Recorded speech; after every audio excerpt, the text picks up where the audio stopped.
Good morning, students. I hope you're working really hard and enjoying your reading. Today I'm going to read you a story called The Little Fly and the Great Moose. It's a Native American story and it's retold by Janine R. Adil.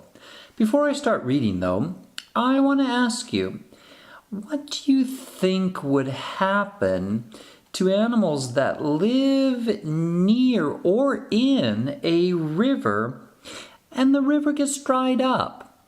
What do you think would happen to those animals? Would they have to move someplace else? Would they be happy about it? Well, that's what our story's about. It's about a moose and a fly. Maybe sometime you've actually been pestered by a fly, kind of buzzing around you and bothering you, and you're swatting it away and get away from me, fly. Well, that's what happens. This story is where a fly teaches the moose a lesson about being smart and how being smart is more important than being strong. Let's begin. A very long time ago, the Merrimack River flowed peacefully through the wooded hills. Many beavers made their homes in the river, and great schools of fish lived in its pure, clean waters. So delicious was the water that thirsty animals would come to drink at the river from far and wide. Now, in this long ago time, the largest of all the animals was Moose. He was even bigger than the mighty bear, for Moose stood as tall as the tallest tree. When he walked, the ground shook beneath his heavy feet, and when he bellowed, birds flew before him in a panic. One day, the great giant creature learned of the Merrimack's sweet-tasting waters. I too will go there, Moose thought, and taste the water for myself. When he reached the river, Moose immediately began to drink. The water pleased him, so he drank more and more and more. Soon the level of the water started to drop. This made the beavers very nervous. Well, what happened to their homes? The dams they had worked so hard to build from mud and sticks. Help us! The beavers begged the rabbits. We must stop Moose, they begged with the foxes. Drive him away, the beavers cried to the deer. But Moose was so big that no one, not even the bear, was brave enough to face him.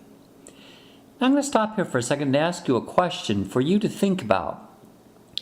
Why are the animals worried about Moose drinking up the water? Why would they be worried about that? You think about that question, and I'm going to continue. Meanwhile, Moose continued to drink from the river. The water dropped lower and lower, and now the fish were even afraid. At least the beavers could move to a new home. But what would the fish do if the river dried up? And they, too, began to beg for help. At last, one creature volunteered to chase Moose away. It was Fly! You are the smallest of all!" exclaimed the animals. "How can you possibly make that huge creature leave?" And they laughed at Fly, thinking it had to have been a joke. Little Fly, though, had a plan. First, she landed on one of Moose's legs and bit him. Moose simply brushed her off.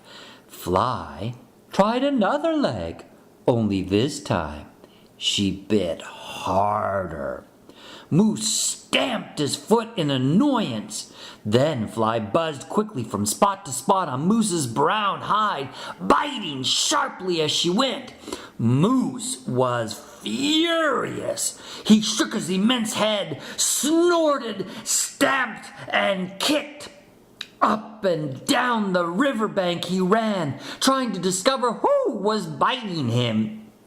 But since he couldn't see Tiny Fly, Moose had no way to fight back. Finally, he fled from the river as fast as he could. How proud Little Fly was! She couldn't help boasting to the animals that she had driven Moose away. "You see," Fly told them, "my size didn't matter after all. I wasn't big enough or strong enough to fight Moose, but I was smart enough." Moose was gone, but beside the river were prints from his massive feet. Wherever he had stamped, the earth sank, and now the Merrimack came rushing in to fill the deep holes. No longer did the river flow quietly. Instead, it tumbled over falls and rushed noisily through rapids where Moose's feet had torn up the ground. That's the end, but I do have a few questions for you to think about.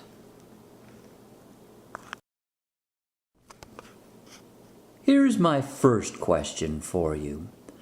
What happens when Fly bothers Moose? What happens when Fly bothers Moose? You think about that answer.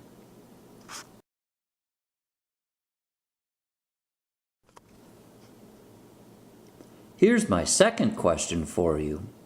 According to the story, why does the Merrimack River have falls and rapids in it? How did they get there? What caused them? Think about that question.